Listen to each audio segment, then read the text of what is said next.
Bismillahirrahmanirrahim. Assalamualaikum warahmatullahi wabarakatuh. Okey, bertemu kembali kita dalam sesi pembelajaran kelas Kafa online.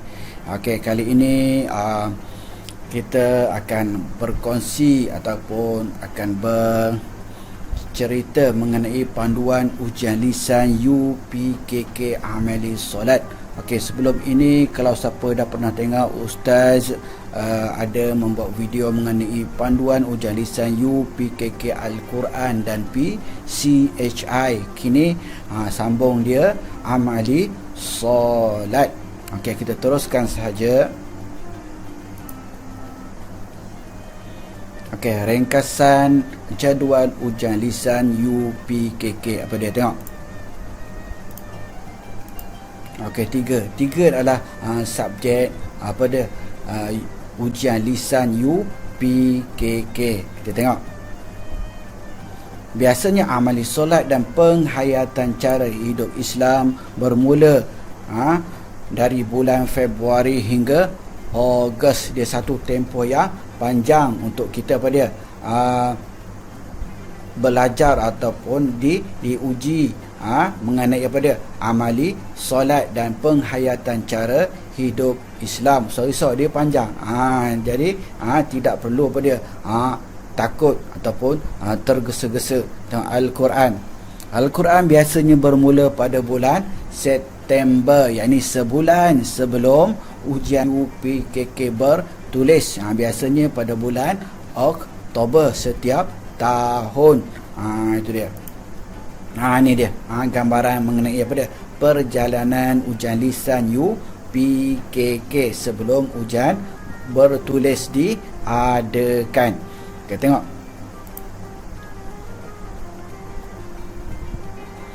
Okey, apa calon akan dapat dengan mengikuti panduan ujian lisan penghayatan amali solat ini? Apa dia? Apa yang kamu akan dapat? Kita tengok. Pertama, faham pembahagian ujian lisan amali solat. Ujian lisan apa dia? Amali solat ni pun ada bahagian-bahagian dia juga, ada pecahan dia juga, seperti mana apa dia? Al-Quran dan juga PCHI. Dia ada kod-kod dia juga, sama sahaja. Tengok.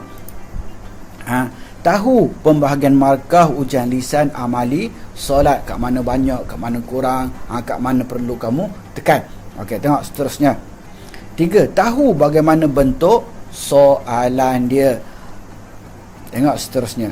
4. Tahu bahagian mana untuk skor markah. 5.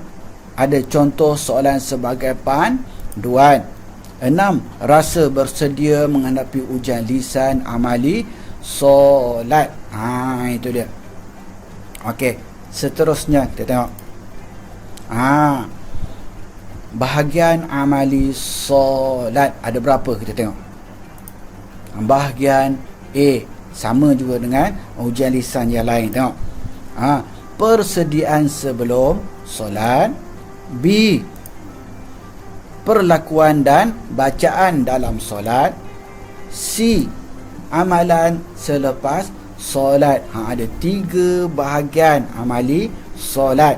Okey, sebelum ni mungkin kamu tak tahu, sekarang kamu sudah tahu apa bahagian amali solat.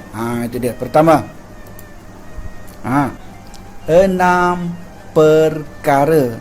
Dalam ni disebut perkara pula, tak sebut kod pula. 6 perkara bermakna ada 6 perkara. Dalam satu perkara tu akan ada pecahan soalan-soalan dia, sama dengan ujian lisan yang lain. Tengok. Okey, calon diuji setiap soalan, bermakna 6 perkara, 6 tersebut awak kena uji. Tengok seterusnya. 25 markah persediaan sebelum solat. Ingat, 25 markah. Tengok bahagian B, perlakuan dan bacaan dalam solat. 13 perkara. Bermakna 13 ni awak akan ditanya.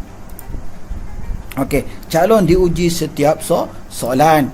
Kat sini 60 markah. Banyak kat sini 60 markah. Kemudian bahagian C, amalan selepas solat. Dua perkara sahaja akan ditanya, tapi dua perkara tu banyak soalan dia. Okey tak? Okey, calon diuji setiap soalan. Kemudian 15 markah. Okey, kamu tengok jadual apa dia, pembahagian amali solat ni. Tak nampak dah kan? Mudah untuk kamu faham mengenai apa dia, bagaimana ujian amali solat diadakan.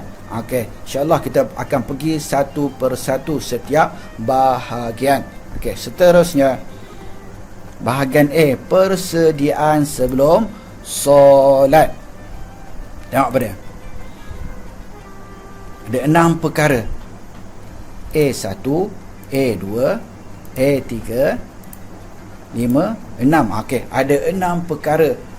Tu dia. Sebelum solat, amali wudu, doa selepas wudu, amali tayamum, cara berpakaian dan tempat solat, perlakuan serta lafaz azan dan iqamah, membaca doa selepas azan dan iqamah. Susah ke tak? Senang je. Sebab apa? Kalau okey, kamu tengok betul-betul semua ni, kat mana awak dah belajar dah?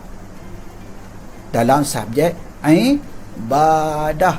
Okey, boleh dikatakan ujian lisan amali solat ini adalah ujian lisan ibadah.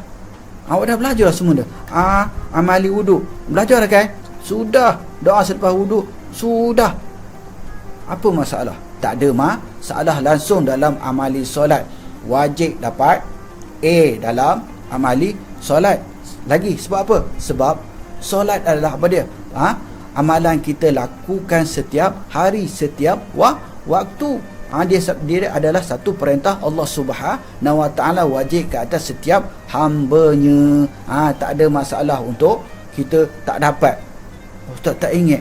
Itu bermakna kita tak solat ataupun jarang solat. Itu dia. Tengok contoh.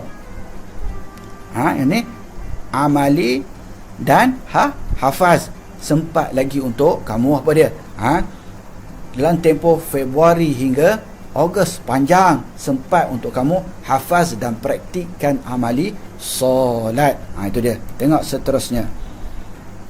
Bahagian B, perlakuan dan bacaan dalam solat. Okey, biasanya Ustaz bahagian B dan C ni kalau betul-betul apa dia, ujian, Ustaz akan panggil sorang-sorang bawa sejadah.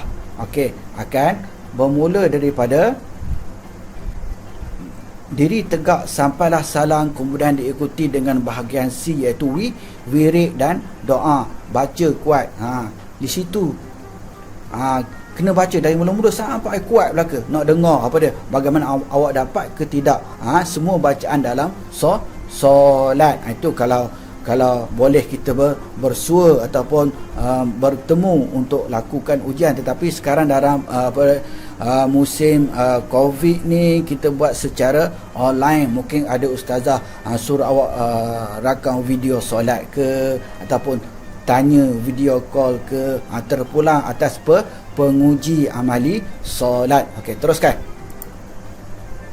Itu dia. Bahagian B, 13 perkara. Semua soalan akan soal 60 markah. Itu dia. Sebutkan lafaz dan niat solat 5 waktu, takbiratul ihram. Semua ni.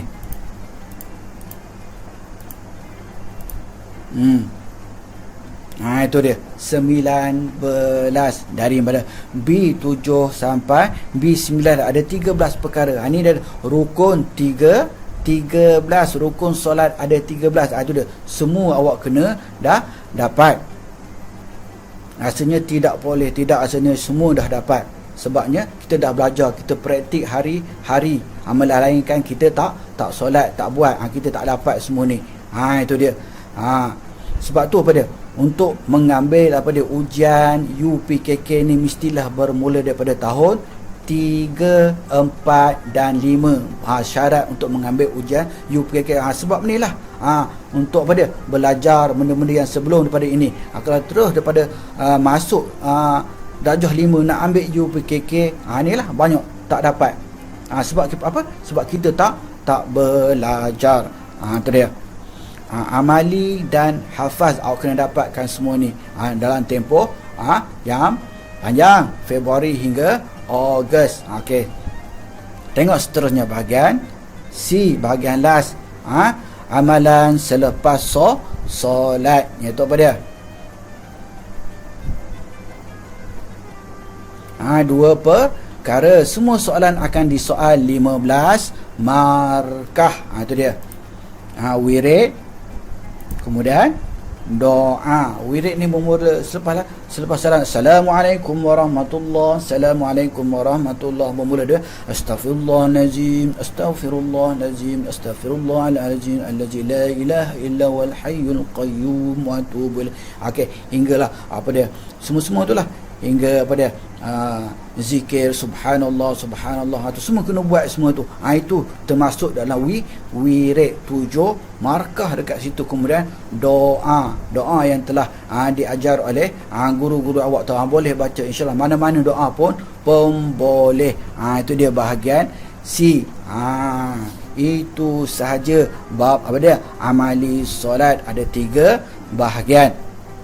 Yang penting amali dan hafazkan. Mana-mana yang kamu tidak lancar, tidak dapat, awak mesti dapatkan sepenuhnya. Bukan sekadar untuk peperiksaan, tetapi untuk diri kita sendiri. Solat adalah tiang agama, adalah pakaian hidup kita sebagai seorang Islam. Ingat tu. Okey, tengok seterusnya. Yang terakhir,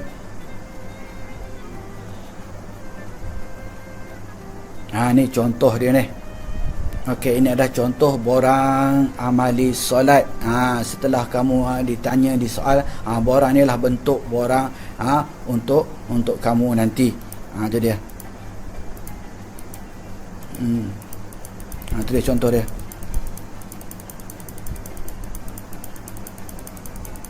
Contoh. Tu markah dia. 23 bahagian A, 58 bahagian B, bahagian C 14. Berapa markah? 95. Tahniah Abu bin Atan. Hebat Abu bin Atan ni. Okey, akan ditandangi oleh guru penilai. Itu dia tahun 2029. Video ni datang daripada masa hadapan. Hebat. Okey, gurau-gurau je. Ni contoh. Itu dia. Jangan petikai pula kat situ. Tarikh bila tak payah, ni contoh saja. Okey, tahniah, anda telah mendapat A dalam ujian lisan amali solat. Okey, alhamdulillah. Cukup 3 panduan telah ustaz cuba berkongsikan bersama, iaitu panduan ujian lisan bagi Al-Quran, PCHI dan amali solat. InsyaAllah semoga menjadi panduan bagi kita semua. Okey, sebelum daripada itu, jika video ini bermanfaat untuk semua, sebagai tanda sokongan, Ustaz mohon subscribe, like dan share channel Ustaz ini. Terima kasih. Assalamualaikum warahmatullahi wabarakatuh.